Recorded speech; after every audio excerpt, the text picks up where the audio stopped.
Hello everyone, આજે હું તમારી સાથે શેર કરવાની છું મારી નિર્વાનો સ્પેશિયલ દિવસ.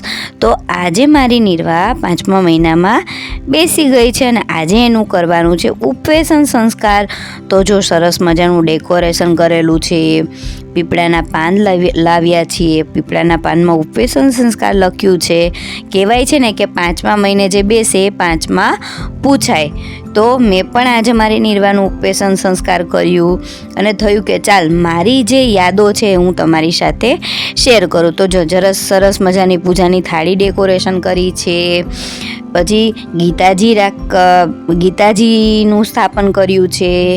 પછી એના પગલાં પડાવ્યા, કેમ કે છોકરાઓ મોટા થઈ જાય, ક્યારે મોટા થઈ જાય ખબર જ નહીં પડતી. તો આ બધી યાદો જ સાચવવાની હોય છે. તો જો મારી ઢીંગલી કેટલી મસ્ત લાગે છે, સરસ મજાની બેસી ગઈ છે આસન પર.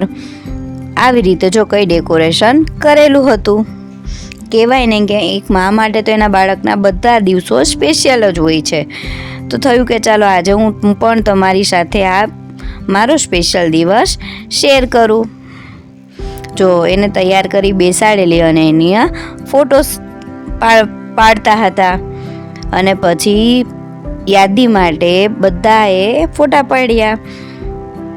જો કેવી ક્યુટ લાગે છે. અને મિષ્ટીને જવાનું હતું સ્કૂલે, એટલે પહેલાં એના ફોટા પાડ્યા અને પછી એને રેડી કરીને મોકલી સ્કૂલે. અને પછી અમે લોકોએ નિર્વાના ઉપવેશન સંસ્કારની વિધિ ચાલુ કરી. પહેલાં તો મેં એની આરતી ઉતારી, ચાંદલો કર્યો અને ચોખાથી વધાવી. અને પછી એના નાના કંકુ પગલાં કરાવ્યા. યાદી રહે કે આ એના ઉપવેશન સંસ્કાર કર્યો હતો ત્યારે એના નાની પગલી પડાવેલી.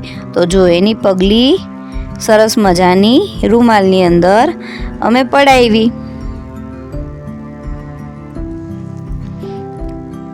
એ જોવે છે કે આ મમ્મી પપ્પા શું કરે છે, આ કેમ મને આવી રીતે ઊભી રાખી છે. જો ત્યારે તો હજી બરાબર ઊભી રહેતા પણ નથી શીખી.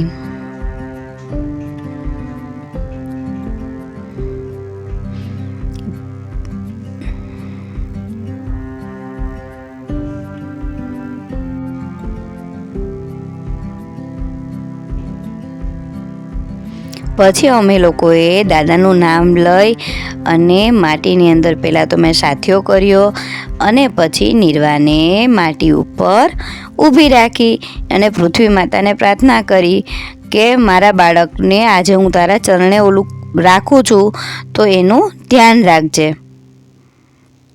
અને પછી એને બેસાડી દીધી. અને પછી બહુ બધા વિડીયો બનાવ્યા, ફોટા પાડ્યા. આવી રીતે સરસ મજાનું મારી નિર્વાનું ઉપવેશન સંસ્કાર કર્યું અને બહુ બધી યાદી માટે ફોટા પાડ્યા, વિડીયો બનાવ્યા.